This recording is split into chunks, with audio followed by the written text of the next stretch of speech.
Hello, everyone, and happy Tuesday. I thank you for your patience with me starting this book. Yesterday just did not work out for me, and I'm still not 100% today, but I at least wanted us to get started. So once again, I'm going to go through the book, The Shark and the Goldfish by John Gordon.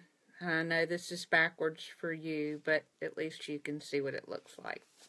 And I'm not making this stuff up. So anyway, our story begins today with the introduction of Gordy.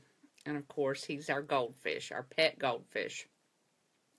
And Gordy lives the good life, a wonderful and simple life. He eats and sleeps and swims and twirls in the water anytime one of his humans approach him. How many of you had a goldfish growing up? Some of you may have a goldfish now with your kids, and some of you just may have a goldfish because you like goldfish.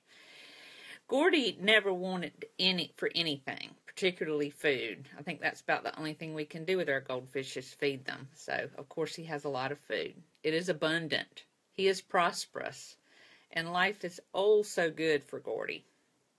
But one day, however, Gordy's boy decides to take him to the beach to play.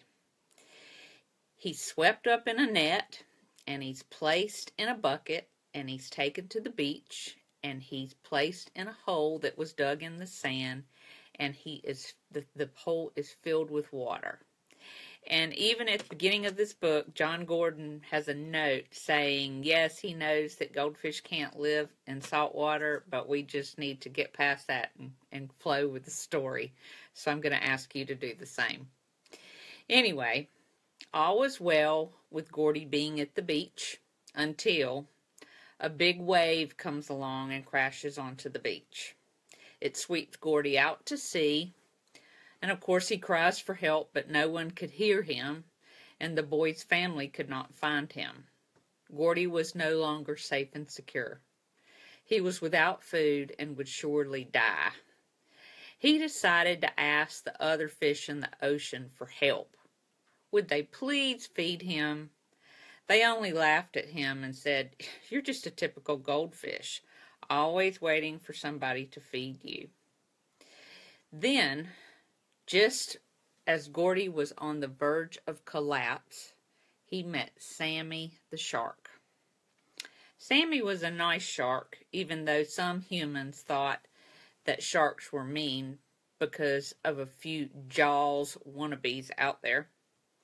Sammy felt sharks got a bad rap and needed some positive publicity, so he decided he was going to help Gordy. He knew someone had to teach this fish to fish. Sammy informed Gordy that his problem was not that he was starving. His problem was that he was a goldfish and he was waiting to be fed. It didn't work out that way in the ocean. The free food was a thing of the past. Times were a-changin' for Gordy. Things are tougher now, and he was going to have to work a little bit harder and get a little bit smarter. In essence, he needed to become a shark and go out and find food. Sammy promised Gordy he would show him how to become a shark, and they would go out and find food together. So as they swim off through the ocean of adversity and challenges, I think we see where this story is going to take us. What do you think? I think it's going to be short, and it's going to be a fun read, but it's going to have some powerful information for us all.